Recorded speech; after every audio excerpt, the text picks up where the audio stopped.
Assalamualaikum warahmatullahi wabarakatuh. Saya Ibnu Taila Al-Farabi, NIM C2C023052. Di sini saya menggunakan algoritma K-mean clustering. Di sini saya ada file Excel clustering ya. Contoh K-mean clustering.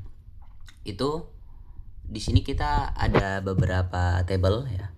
Pertama tentang algoritma K-mean clustering, mensimulasikan algoritma K-mean clustering.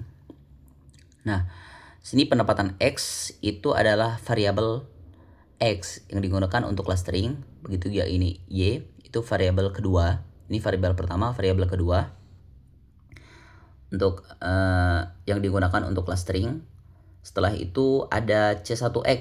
C1X itu adalah koordinat dari centroid cluster.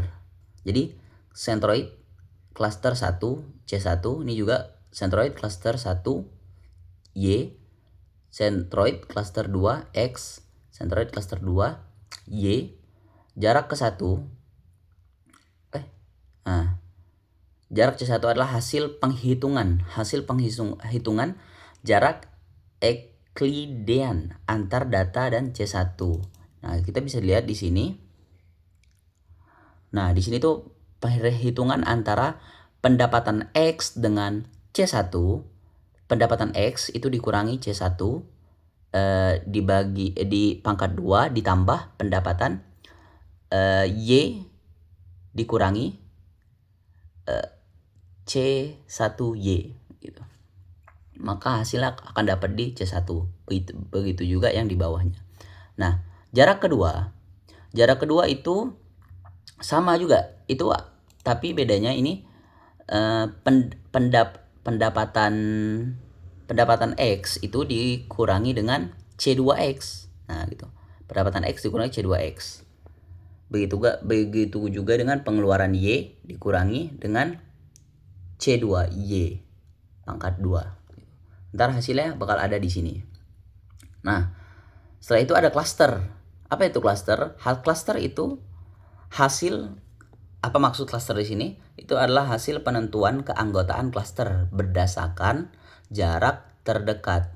Jadi, kalau seandainya nih jarak ke C1 itu lebih gede dari C2, maka cluster di sini itu akan ditulis C1 gitu. Nah, jadi di sini kan jarak C1, jarak C ya. Intinya di sini kita cari yang paling gede ya. Ya, di sini kita lihat penilaian itu ada pakai if logic test value. Itu pakai H2. Nah, otomatis dia akan memilih nih gitu. Bakal ada di mana gitu. Ntar dia akan memilih secara otomatis cluster dengan jarak terpendek gitu. Cluster dengan jarak terpendek ya. Ini C1, sedangkan ini C2.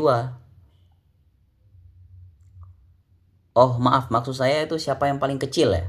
Yang paling kecil maka dia akan di cluster sini gitu.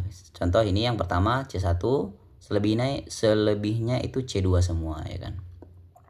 Setelah itu ada centroid baru gitu.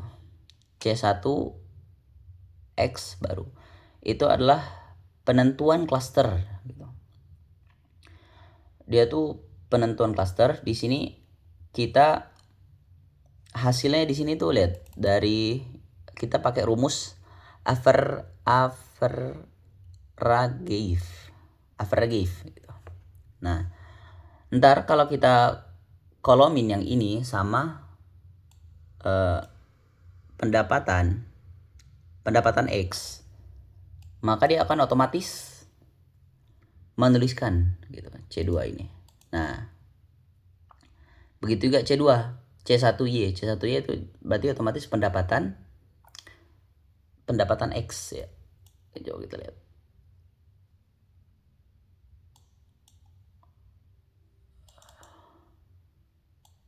Pengeluaran Y, oh maksudnya Y, oke.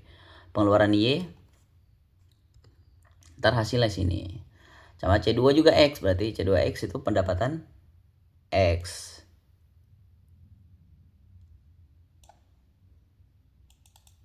Tuh. pendapatan X. Maka dia akan otomatis menghasilkan nilai di sini. Nah, setelah itu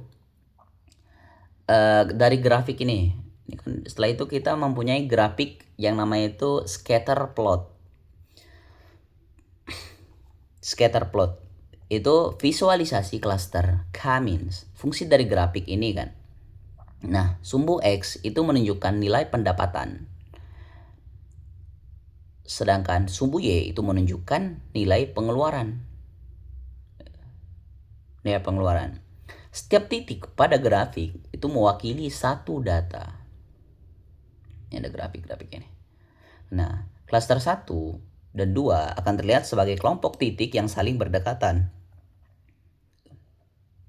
Jadi ketika kita mengganti sentroid, kalau kita mengganti sentroid, itu posisi titik di grafik juga akan berubah sehingga kita bisa melihat gimana kelompok data itu terbentuk. Nah, mungkin sekian. Jadi kesimpulannya, memahami K-means clustering itu membantu kita untuk memahami mekanisme kerja internal algoritma K-means. Setelah itu bisa juga melihat langsung bagaimana data berpindah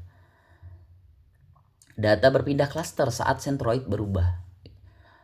Memahami konsep konvergensi dan mengetahui bagaimana menghitung jarak, menentukan klaster, dan memperbarui sentroid dengan fungsi Excel sederhana. Mungkin cukup sekian video dari saya tentang K-means clustering. Assalamualaikum warahmatullahi wabarakatuh.